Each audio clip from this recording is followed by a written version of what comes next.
Hello student, today you are going to learn the last topic of aldehyde, ketones and carboxylic acid, and that is the reactions or chemical properties of carboxylic acid.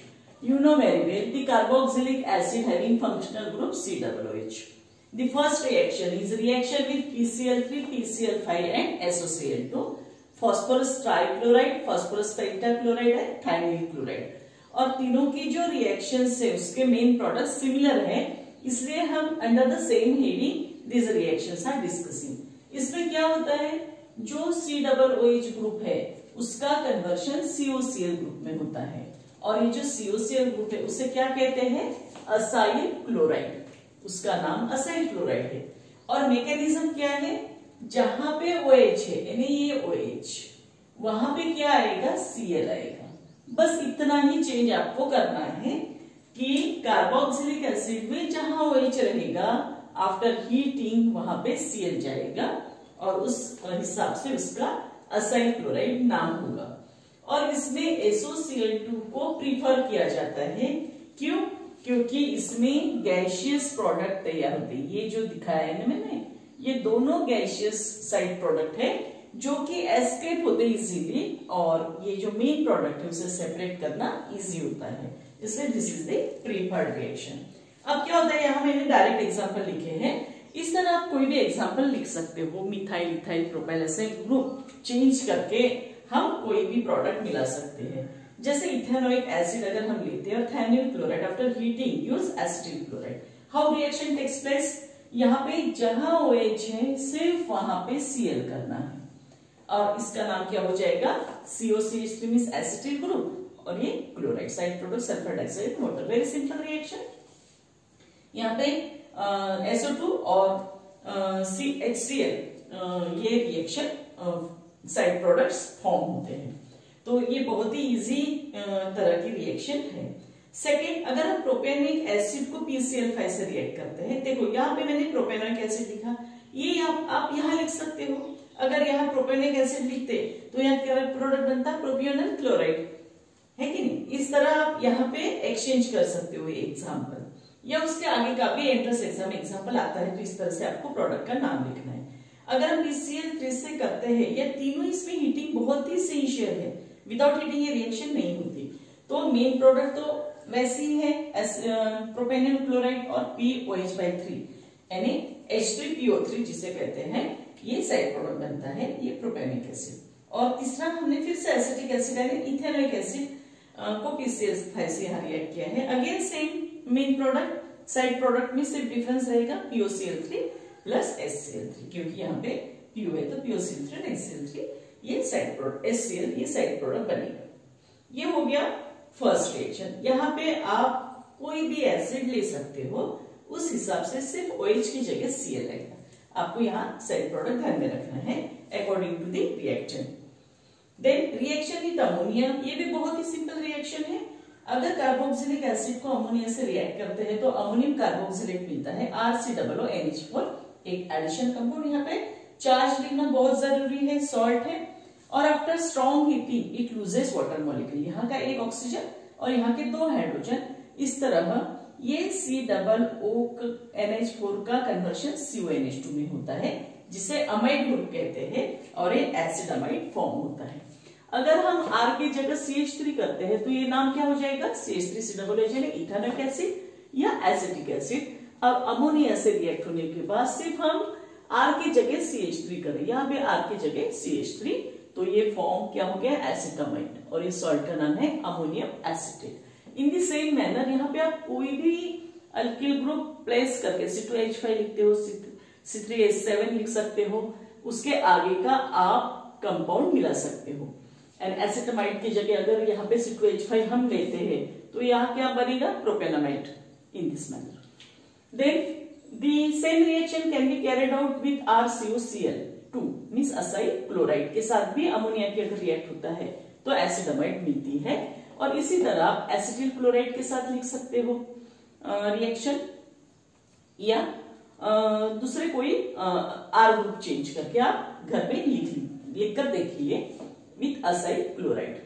Okay, then formation of acid anhydride, ये बहुत ही simple reaction है। Acid anhydride का formation इसके पहले भी कई बार हम इसका जिक्र कर चुके हैं कि कार्बोक्सिलिक एसिड दो मॉलिक्यूल्स अगर P2O5 जैसे कोई डिहाइड्रेटिंग एजेंट के साथ स्ट्रॉन्गली हीट करते हैं तो क्या होता है, यहाँ पे एसिड अनहाइड्राइड फॉर्म होता है। रिएक्शन कैसे होती है, H और OH एलिमिनेट होते हैं एज ए वाटर। यहाँ पे मैंने मैकेनिज्म दिखाया है।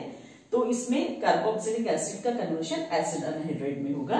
जैसे यहाँ पे अगर हम इथेनोइक एसिड लेते हैं तो क्या मिलेगा, acetic anhydride. In this manner this acid anhydride is form. There is another method for the good yield of acetic anhydride.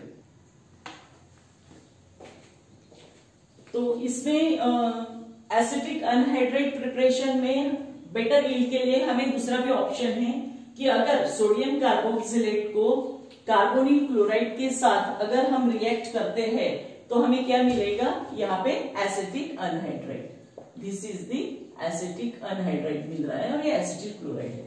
और ये जो एसिटिल क्लोराइड है और सोडियम कार्बोक्सिलेट है, हम at the time of requirement prepare कर सकते हैं। जैसे कि कार्बोक्सिलिक एसिड से SOCl2 की रिएक्शन करने के बाद कार्बोनिल क्लोराइड मिलेगा और कार्बोक्सिलिक एसिड के NaOH के साथ रिएक्शन करके sodium Salt of carboxylic acid मिलेगा और ये दोनों को यहाँ रिएक्ट करके ये मिलेगा। इसके एग्जांपल्स हमने ऑलरेडी देखे हैं, वही एग्जांपल आप यहाँ पे नोट कर सकते हो। The next reaction is decarboxylation of carboxylic acid. हमने 11th स्टैंडर्ड में अल्केनी चैप्टर में ये वाली रिएक्शन पढ़ी है। यहाँ पे मैंने फिर से नोट करके दी है कि sodium salt of carboxylic acid अगर सोडा लाइम से रिएक्ट होता है तो सोडा लाइम में क्या होता है, NaOH और CaO, सोडियम हाइड्रोक्साइड और कैल्शियम ऑक्साइड, उसको सोडा लाइम कहते हैं और उसको हीट करने के बाद हमें अल्केन मिलता है। रिएक्शन बहुत ही सिंपल है। अगर आप सोडियम सॉल्ट ऑफ कार्बोक्सिलिक और सोडा लाइम लिख सकते हो, यानी NaOH और COF, ये डायरेक्टली रिएक्ट नहीं होगा। तो इसमें क्या होता है, ये जो साइड प्रोडक्ट है Na2CO3, इसे हमने सेपरेट लिख लिया और ये बचा हुआ R और ये बचा हुआ H यानी RH, जिसे हम अल्केन कहते हैं। ये अल्किल ग्रुप, उसको हाइड्रोजन अटैच यानी अल्किन। अब अगर हम R की जगह CH3 लेते तो वो सोडियम एसिटेट हो जाएगा और यहाँ पे CH3 होने के बाद ये मीथेन बनेगा, जो कि बुक में एग्जांपल्स दिए हुए नहीं है, पर एग्जाम में हमें ऐसे स्पेसिफिक एग्जांपल पूछते हैं, इसलिए आप कॉपी में अच्छे से लिख के रखिए। ये सोडियम प्रोपियोनेट अगर लेते हैं हम, R की जगह C2H5 करते तो यहाँ पे C2H5 हो जाएगा और इससे क्या मिलेगा, ईथेन। और एंट्रेंस एग्जाम में अगर आपको पूछा कि आप इस डीकार्बोक्सिलेशन मेथड से प्रोपेन कैसे प्रिपेयर करोगे तो आपको यहाँ पे क्या लिखना पड़ेगा, C3H7, है कि नहीं। अगर आप यहाँ C3H7 लिखते हो तो C3H8 यहाँ पे प्रिपेयर होगा, यानी उसके आगे का आपको सॉल्ट यहाँ पे लिखना पड़ेगा। In this manner you can write any example. Now the last reaction is reduction of carboxylic acid. अगर कार्बोक्सिलिक एसिड का हम रिडक्शन करते हैं तो हमें प्राइमरी अल्कोहल मिलता है, ओनली प्राइमरी अल्कोहल। जैसे कि carboxylic acid with particularly lithium aluminium hydride in presence of dry ether get converted into RCH2OH, that is the primary alcohol. For example अगर हमने यहाँ इथेनोइक एसिड लिया, ये इथेनोइक एसिड है, अभी आपको पता चल गया ये कि ये इथेनोइक एसिड है। ओके, उसको अगर हम इस कंडीशन में ड्राई ईथर और लिथियम एल्यूमिनियम हाइड्राइड के साथ रिएक्ट करते हैं तो क्या मिलेगा, हमें इथेनॉल मिलेगा। कैसे मिलेगा, जहां COOH है वहां CH2OH हो जाएगा और यहाँ पे जितने कार्बन है उतने ही कार्बन वाला अल्कोहल यहाँ फॉर्म होगा, तो ये इथेनॉल हो गया। और ये क्या है, HCOOH, यानी इसको मिथेनोइक एसिड कहते हैं, मिथेनोइक एसिड, या उसका इसका दूसरा भी नाम है, कौन सा नाम है, फॉर्मिक एसिड। और इथेनोइक एसिड और एसिटिक एसिड आपको ये पता है। तो अगर मिथेनोइक एसिड और या फॉर्मिक एसिड जिसे कहते हैं, इसको अगर लिथियम एल्यूमिनियम हाइड्राइड के साथ और ड्राई ईथर के साथ रिएक्ट करते हैं तो क्या मिलेगा, मिथेनॉल। इसी तरह अगर हम यहाँ R की जगह C2H5 करते हैं तो यहाँ इथेनॉल के बाद का जो मेंबर है यानी 3 कार्बन एटम वाला, तो वो क्या बनेगा, प्रोपेनॉल बनेगा, यानी propane 1 all. In this manner आप एक्स्ट्रा एग्जाम्पल भी लिख सकते हो और एग्जामिनेशन भी ये एग्जाम्पल्स आ सकते हैं एंट्रेंस एग्जाम में पर्टिकुलरली। तो ये सब टॉपिक बहुत ही इजी है। I hope you understand this topic and with this reaction we complete the chapter aldehyde ketones and carboxylic acid, and I hope you understand this topic.